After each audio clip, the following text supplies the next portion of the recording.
आप आधी रात को कभी उठते हैं, पानी पीने के लिए किचन में जाते हैं, तो तब जब बिल्कुल सब कुछ शांत है तो चूहे की कुतरने की आवाज आपको अक्सर आती होगी, है ना? दिन में नहीं आती, आधी रात को आती है। चूहों का जो खाने का टाइम है वो आधी रात के बाद है। कुदरत ने उसको इसी तरह बनाया है। दिन में नहीं खाता है, दिन में आराम करता है, रात को हलचल करता है वो। That is the circadian rhythm of the rats. अब एक्सपेरिमेंट ये किया गया कि चूहों के दो ग्रुप बना दिया। एक ग्रुप को रात को खाना दिया 12 बजे के बाद, और सुबह सूरज उगने से पहले खाना निकाल लिया अगर कोई खाना बच गया तो। दूसरे ग्रुप को सूरज उगने के बाद खाना दिया, और सूरज ढलने से पहले अगर उन्होंने नहीं खाया या रह गया तो वो निकाल दिया।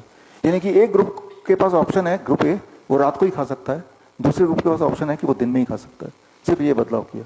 ये देखा गया कि जब ये करते चले गए, 1-2 हफ्ते के अंदर जो ग्रुप बी है, जिनको सिर्फ दिन में खाना अलाउड था, उनमें डायबिटीज होने लगी, बीपी बढ़ गया, ट्यूमर मार्कर बढ़ गए, वो लेथार्जिक हो गए, वो मोटे होने लगे, और आगे कुछ दिनों में कुछ चूहे मरने भी लगे। सिर्फ एक ही चीज बदलाव किया, उसके खाने की टाइमिंग को। और जो चूहे बच गए उनका फिर टाइम चेंज कर दिया, जो उनका ओरिजिनल टाइम था, यानी कि रात को खाना दिया। अब देखा गया कि चूहों को जिनको डायबिटीज थी वो ठीक होने लगे, बीपी भी ठीक होने लगा, उनके सारे मार्कर ठीक होने लगे, वो पहले से अब स्वस्थ दिखने लगे।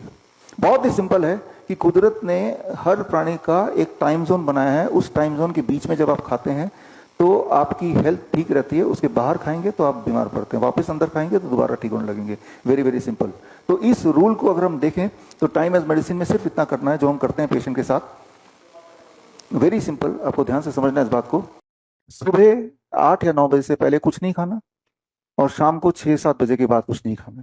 हमें यह पता है कि जब हम ये करेंगे, कुछ और नहीं भी किया, तो उस पेशेंट का ब्लड शुगर का पेशेंट है तो ब्लड शुगर नीचे आएगा, ब्लड प्रेशर का पेशेंट है ब्लड प्रेशर नीचे आएगा, उसका पेन है तो पेन कम होने लगेगा, कॉन्स्टिपेशन की दिक्कत है तो वो कम होने लगेगी, नींद नहीं आती तो नींद बढ़िया हो जाएगा, डिप्रेशन का पेशेंट है तो वो ठीक होने लगेगा, फटीग है तो फटीग कम होने लगेगा, कमजोरी है तो वो जाने लगेगी। सिर्फ एक बदलाव, कि बस ये ध्यान रखना है कि सुबह 8-9 बजे से पहले कुछ ना दो खाने के लिए, शाम के 6-7 बजे के बाद कुछ ना दो खाने के लिए। Time as medicine. बड़ी से बड़ी बीमारी का आसान से आसान इलाज घर बैठे ही हो सकता है। अधिक जानकारी के लिए कांटेक्ट करें nearest doctor BRC clinic @home।